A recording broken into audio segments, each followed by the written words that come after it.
jëf journaliste yi si woote bi ngeen ñu wuyu si ñun waa Force Nouvelle dimbali sa réew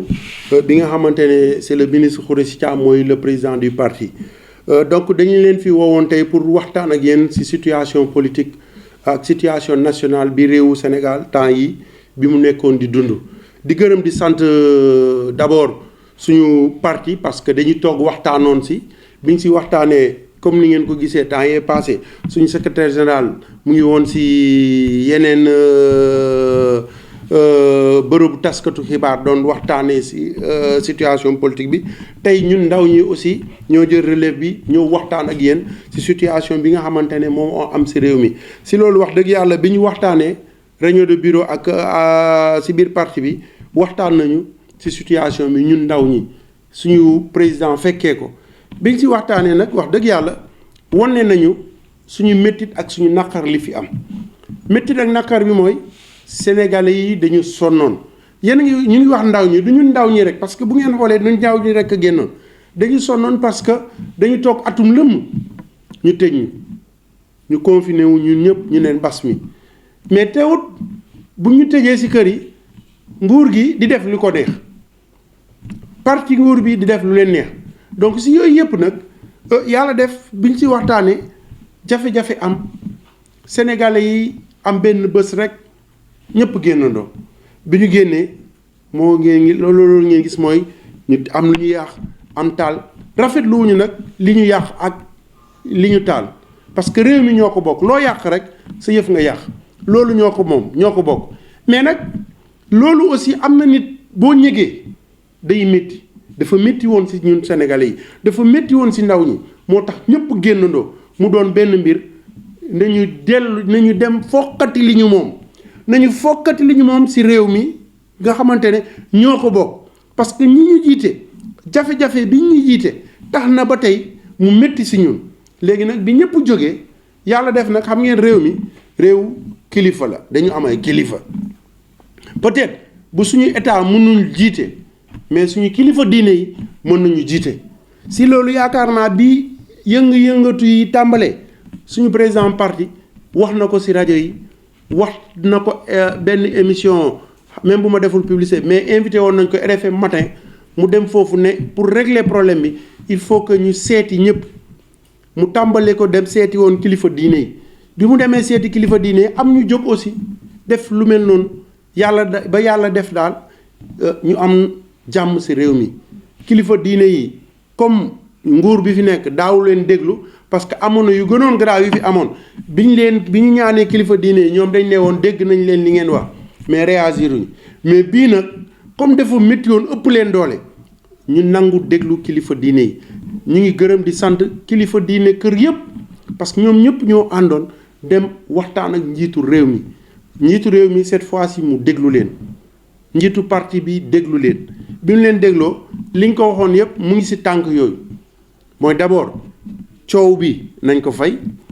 ñi nga xamante ne ndaw ñu jot a jàpp ñëpp nañ leen libérer mu ngi ci et aussi ñu ne ko aussi au-delà de ça na fexe dimbale métit bi sénégalais parce que bi nit ñi génnee kenn déggut bugguma diw dama bañ diw dama xiif dama sonn bi nag mooy wàññi njëgu li nit ñi di dundee waxtaan ñu jéem a delloo démocratie bi nga xamoon Sénégal dañ ko nawoon ci démocratie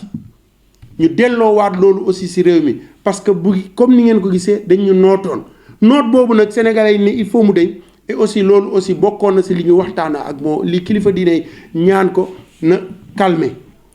nangu na calmer parce que gis nañu libéré na nit ñi yemuñu foofu ñun ndaw ñi ñu nekkoon nag président sonn nañu yaa ñu diggoon 15000 emplois président bi nga faloo ba tey 15000 emplois yi gisaguñ ko président bi nga faloo ba tey jafe-jafe ndaw ñi bu ñu jëlul gaal ñu ngi jënd ay moto Jakarta di ci accidenté di damm di dee bu ñu jëlul gaal ñu ngi dem Barsak ou Barsak di rey di dee loolu yëpp nag comme jafe-jafe la woon loolu aussi kilifa diine yi wax ak moom. mais loolu yëpp daf fekk ñun suñu parti en 2019 bi ñuy rencontré ne dafa bëgg ànd ak ñun liggéey ñu dem wax ak moom ñu ne ko président ñun de suñu programme bi ñu yor nga boole ko ak li nga yor ñu ànd bokk liggéey mu ne ñu waaw ñu joxoon ko biñ ko joxee tey jafe-jafe bi ñu amoon ñun jéemoon nañu trouver solution yu mel noonu mooy lan mooy bépp sénégalais daw muy góor muy jigéen boo amee âge 18 ans nga dem armée nga def ñaari atu armée service militaire obligatoire loolu dana tax citoyenneté boobu bëgg sa réew gëm sa drapeau parce que bu ngeen xoolee ñi génn nii dañu sësle woon dañu sonnoon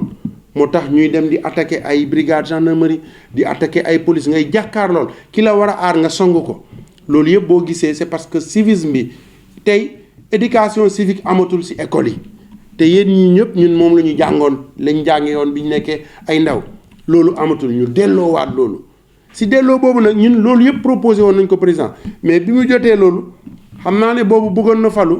bëggoon na xure si taam topp ko ànd ak moom campagnal ko dimbale ko ñu ànd si ak moom mais bi loolu passé tey moo jafe-jafe bi ñëwaat yaakaar naa ne que tey comme ni mu ko waxee génnam bi mu génn nee na dégg na ndaw ñi si dégg boobu nag bu génnee waatee document bi ñu ko joxoon mu gis ko rek dana xam ne ñun proposé woon nañ ko service militaire dana xam ne que aussi newoon nañ ko ndaw bu nekk il faut nga former ko boo ko former pare nga jox ko xëy muy emploi bi ne nga loolu aussi bu jëlaatee document yi rek dana xam ne que loolu ñun trouvé woon nañu solution bi mais nag mënoo xëy suba teel rek nga ne am naa 350 milliards yi may mobiliser ren mobiliser naa 150 milliards ñaata milliards la président defoon fii pour ndaw ñi est-ce que xaalis boobu du moom la nit ñi doon jël di dem si mbënn bi jël gaal bi nga jël ko nga jënd moto Jakarta nga dawal nga accidenté ak yeneen donc loolu réglé wul problème gis naa saa démb yéen ngeen rappelé waat ñu comme ni ñu koy waxee VAR ngeen indiwaat bi ñu waxee ndaw ñu bëgg nañu xëy ngeen indi ñu ay saretu mbaam donc léegi ñëpp ko gisandoo ko Sénégal donc loolu réglé wul problème bi lii réglé problème mooy mu ñëw waxtaan ak ñi mu war a waxtaanal proposition yi ñu ko joxoon bu delluwaatee si ñooñu mu xam ne que ñi ànd ak moom gouvernement bi nekk nii bi nga xam ne dafa échoué keroog parce que ça a été un échec total un ministre de l'Intérieur qui traite sa jeunesse de terroriste qui traite sa jeunesse de bandit un ministre de la justice qui traite sa jeunesse de terroriste ou des lutteurs de terroristes tey buñ dañuy fàtte ne que lutteurs yooyu ak ndaw ñooñu ñoo leen joxoon tey li ñu am moo tax tey président nee na bëgg dégg na ndaw ñi des na du libéré rek tey bu dégg bi bu dégg amoon day tas gouvernement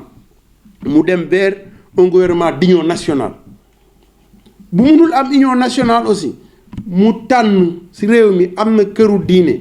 am na ay parti politique am na société civile yoo xamante ne ñoom réew mi rek la ñu bëgg drapeau Sénégal bi ñu bokk loolu la ñu gëm mu xool ñooñu mu ànd ak ñooñu pour li ko dese ñu ànd ak moom ci loolu liggéey bu loolu amul it mbedd baa ngi fi de te tey leçon bi gis na ko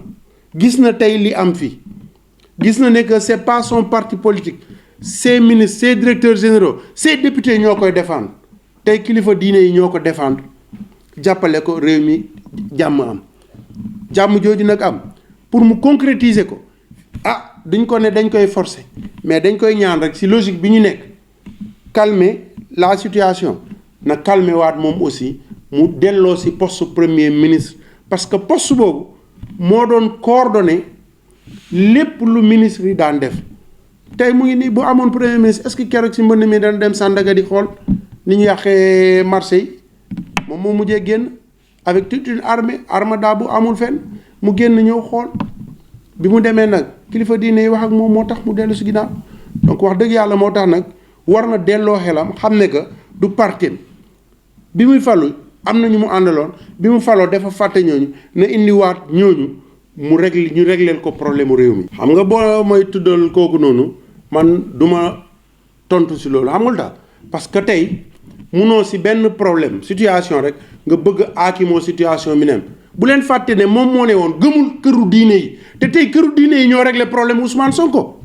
moom moo ne woon bu faloo ay daayira ay nangam du fi am moom moo ne woon il faut fusiller toute la famille libérale tey si ñooñu la mujjee daw ñooñu réglé problème am ngeen yaakaar kooku mën na jàppale réew ou mën na dimbale réew nañu xoolaat bu baax sénégalais doo xëy rek ñëw buub ko yóbbaale ko déedéet li am ni peuple bee sonn ñu topp. opposition dafa war a mës a nekk benn opposition dafa war a mës a nekk benn ñoom bu ñu fàtte ne que opposants yi fi nekkoon amoon nañu ay kuréel mais kuréel yooyu ñoom ñooñu tey moom Ousmane Sonko moom nga wax moom bokkoon na si ñu tas loolu nañu delluwaat VAR comme ni ngeen koy waxee xool leen yeneen kuréel yi ñu fi tëraloon pour xeex ak Macky mais moom bokk na si ñu tas ñooñu tey mu yeewu suba teel bëgg soldat lam di seeti ñoo xamante ne peut-être yaakaar na ne ñooñu mën nañ ko topp mu ngi nax boppam delluwaat leen ngeen xool li Barthélémy Dias wax barki démb Khalifa Sall par rapport ak bi mu fa demee. report élection yi wax dëgg yàlla lu ñëpp di méttilu la parce que ñun yaakaaroon nañ ne que suba le 28 mars bii parce que loolu la ñu waxoon élection locale day am mujjeewul am parce que neewoon nañu mbas mi la au delà de mbas mi ñu ne nañu def audit fichier électoral bi am commission dialogue national bi si doon liggéey ba bërki démb conseil des ministres ñu gis président jël na projet de loi yi pour yóbbu ko assemblée pour report ñu ngi toog xaar comme nag moom moo ko yóbbu kon xam nañ ne day am mais nag wax dëgg yàlla bëgg nañu xam kañ la suñuy élection locale di am bëgg nañu ñu dem élection locale ensuite ñu mën a respecter calendrier républicain mais nag bu leen fàtte pour le respect du calendrier républicain y a que le président de la République qui détient ces décrets moom moo yor décret mooy signé bokk na nag si li nga xamante ne peuple bi méttilu na ko si méttit boobu trouvé na benn solution nee na report mu ngi koy yóbbu assemblée ñu ngi toog di déglu di xaar. force nouvelle dafa jàpp ne tas gouvernement bi loo xamante ne demande sociale la dafa nekk loo xamante ne dafa baax ci nguur gi c'est pas pour force nouvelle te force nouvelle buy tëggu du liggéey xaarul nguur gi force nouvelle lu mu mën dana ko def yorul nag levier yi pour décider mais on est une force de proposition du ñu tere tëju xalaat te suñu xalaat je pense que minimum de générosité bi ñu am moo ñuy imposer ñu di ko andi di ko teg ci table bi di ko waxtaanee et ça du ci place publique bi dañuy ñëw ba fi ñu ko war a waxtaanee ñu waxtaan yaakaar nañu ne day suñu rendre service militaire bi obligatoire kooku dana baax ci réew mi yaakaar nañu ne suñu projet fépp bi doon na baax ci réew mi parce que am na ay signaux forts yoo xamante ne gis nañ ko jeunes yi ñu ngi dem ci lii jeunes yi ñu ngi dem nañu ba nga xamante ne dañuy braver dee te kenn du juddu pour war di xaru te à un moment boo ko xoolee dafa mel ne xaru parce que dee ci boppam li ñëpp wax jeunes yi ragalatuñu ko ça veut dire ce que ça veut dire. waaw parce que dañuy waroo ak suñu ñun ñoo wax def leen lii su fekkee ni ñoom fekk nuñ ci lool ba pare ñu tàllal ñu loxo ñun suñu nanguwulee ñun duñu gor bañuñu ñun nag dañu jàpp ne Sénégal